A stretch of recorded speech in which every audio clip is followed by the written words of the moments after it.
1 கொரிந்தியர் 11:24 ஸ்தோத்திரம் பண்ணி அதை பிட்டு நீங்கள் வாங்கி புசியுங்கள், இது உங்களுக்காக பிற்கப்படுகிற என்னுடைய சரீரமாக இருக்கிறது, என்னை நினைவு கூறும்படி இதை செய்யுங்கள் என்றார்.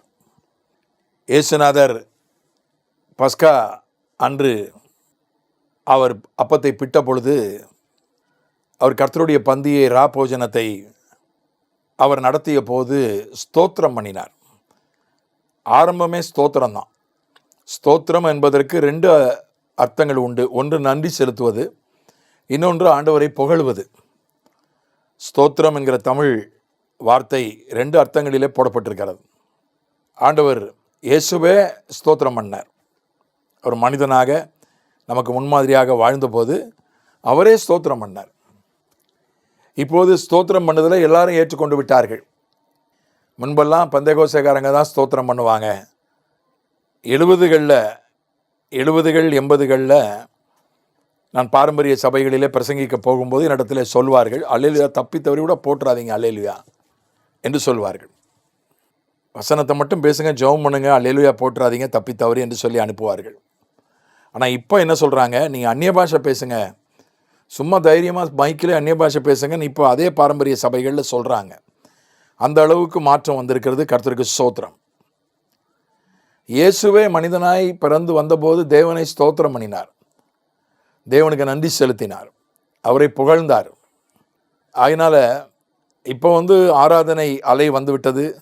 ஒரே பாடல் மூலம் கர்த்தரை ஆராதிப்பது வந்துவிட்டது. கர்த்தருக்கு ஸ்தோத்திரம். ஆனாலும் ஆண்டவருக்கு நன்றி செலுத்துறத, ஆண்டவரை ஸ்தோத்திரிக்கிறத நம்ம ஒருபோதும் விட்டுறவே கூடாது. அதில் குறைவு வைத்து விடவே கூடாது. இப்போ நிறைய பேர் ஸ்தோத்திரம் பண்ணது நிறுத்திட்டாங்க, வெறும் பாடல்கள்லேயே கர்த்தரை ஆராதிக்கிறாங்க. நல்லது, பாடல்களை பாடுவது, அதுலேயும் நன்றி செலுத்துகிற பாடல்களாக பார்த்து பாடுங்க, அதுலேயும் ஆண்டவரை புகழுகிற பாடல்களாக பார்த்து பாடுங்க. அதுவும் ஸ்தோத்திர பாட்டு தான். பாடல்லே ஸ்தோத்திரம் பண்ணிடுங்க. இன்னொரு காரியத்திற்காகவும் இயேசு ஸ்தோத்திரம் பண்ணினார். லூக்கா 10:21 இந்த ஆவிக்குரிய ரகசியங்களை அந்த வேளையில் இயேசு ஆவியிலே களி கூர்ந்து, பிதாவே, வானத்துக்கும் பூமிக்கும் ஆண்டவரே, இவைகளை நீர் ஞானிகளுக்கும் கல்விமான்களுக்கும் மறைத்து பாலகருக்கு வெளிப்படுத்தினபடியால் உம்மை ஸ்தோத்திரிக்கிறேன். ஆம் பிதாவே, இப்படி செய்வது உம்முடைய திருவுளத்துக்கு பிரியமாய் இருந்தது. இந்த சுவிசேஷத்தை, தேவனுடைய ராஜ்யத்தின் ரகசியங்களை ஆண்டவர் ஞானிகளுக்கு வெளிப்படுத்தவில்லை, கல்விமான்களுக்கு வெளிப்படுத்தவில்லை, பாலகருக்கு வெளிப்படுத்தினபடியால் ஸ்தோத்தரிக்கிறேன் என்று இயேசு ஸ்தோத்திரம் பண்ணினார். அதனால் நமக்கு ஆண்டவரை பற்றிய, தேவனுடைய ராஜ்யத்தை பற்றி ஒரு வெளிப்பாடு இருக்குது. நம்ம ஞானிகள் கிடையாது, நாம் கல்விமான்கள் கிடையாது. அதனால தான் உலக பிரகாரமான பெரிய பெரிய உலக ஞானிகள் அநேகருக்கு சுவிசேஷம் அவர்களுக்கு புரியலை, சுவிசேஷத்தை அவங்க ஏற்றுக்கொள்ளலை.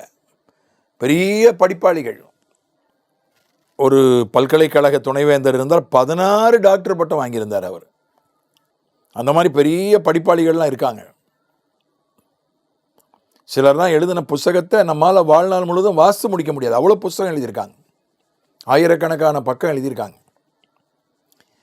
அத்தனை 1000 பக்கங்களை நம்மால் வாழ்நாள் முழுவதும் வாசித்து முடிக்க முடியாது, அவங்க எழுதியிருக்கிறாங்க. அவ்வளோ படிப்பாளிகளால் அந்த உலகத்தில் இருக்கிறார்கள்.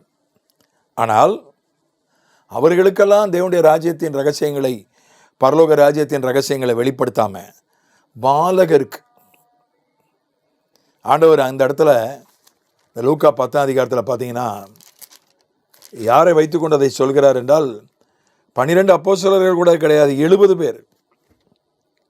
அவங்க அந்த 12 அப்போஸ்தலர்களுக்கு உதவியாளர்கள். 2 பேரா இயேசு ஒரு ஊருக்கு போகிறதுக்கு முன்னால் 2 பேர் முன்னால் போய் ஆயத்தங்களை பண்ணுவாங்க. தங்கிறதுக்கு, உணவுக்கு எல்லாம் ஆயத்தங்களை பண்ணுவாங்க. அந்த 70 பேர் அவர்களை 2 பேரை 35 இடத்துக்கு ஆண்டவர் அனுப்புகிறார். நீங்களும் போய் ஆண்டவரை பற்றி சொல்லுங்கள், இதுவரை நீ ஆயத்தம்தான் பண்ணீங்க, நான் பிரசங்கம் பண்ணேன், இப்போ நீங்களே 2 பேராக போய் பிரசங்கம் பண்ணுங்க, வியாதியை சுகமாக்குங்க, பிசாசை துரத்துங்கன்னு சொல்லி அனுப்புகிறாரு.